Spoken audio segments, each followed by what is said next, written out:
দেশের কিছু কুলাঙ্গার মানুষ বিশ্বাসঘাতকতা। রাজধানী ঢাকার উত্তরা পূর্ব থানার হত্যা মামলায় অভিনেত্রী শমী কায়সারকে গ্রেপ্তার দেখিয়েছেন আদালত।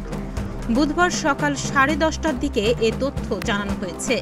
এর আগে গত 5 নভেম্বর দিবাগত রাতে উত্তরা 4 নম্বর সেক্টরের 6 নম্বর রোডের 53 নম্বর বাসা থেকে আটক করা হয় এই অভিনেত্রীকে।